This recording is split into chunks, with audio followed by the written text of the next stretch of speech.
I've seen a lot of videos about holding patterns with so much confusion about how to determine the recommended hold entry. It's very simple. I use a method taught to me by an old crusty flight instructor that used a rolled up newspaper for motivation. It's called all kinds of names: the thumb method, the 7110 method, pencil method, the 20-degree method.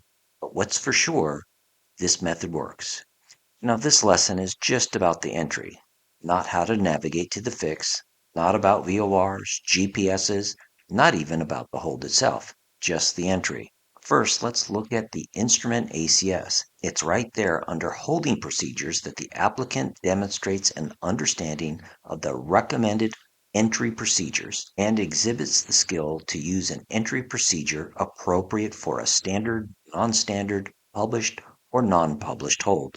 I'm going to assume that you have knowledge of the three entries: direct, parallel, and teardrop, but get flustered when trying to determine which hold entry to use.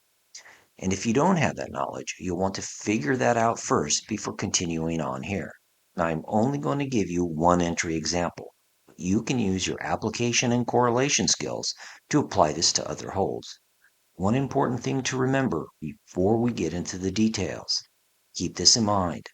Holds are either right turns, which are standard, or left turns, which are non-standard, but it really doesn't matter unless you can't tell your right from your left. Let's start with the holding instruction. Hold west 15 DME, 090-degree radial of the ABC VOR, left turns.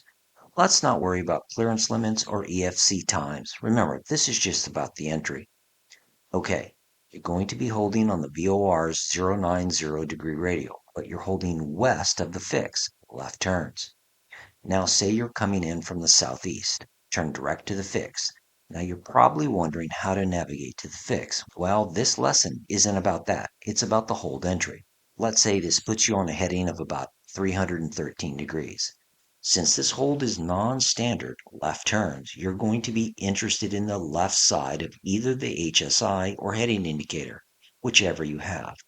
Now mentally draw a line horizontally across the indicator, then pull up the left side 20 degrees. Left turn holds mean you pull up the left side. And guess what? That's right. Right turn holds mean you pull up the right side.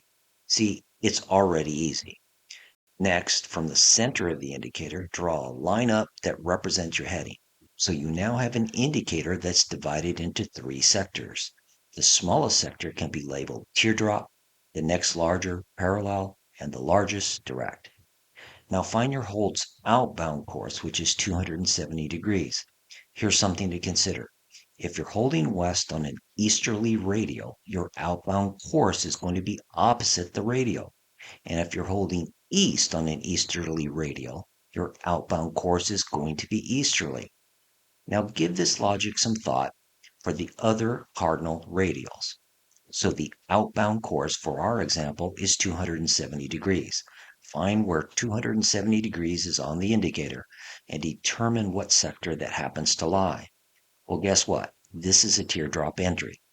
Now, if you practice this concept a bit, you'll find that in no time you'll be a master of hold entries.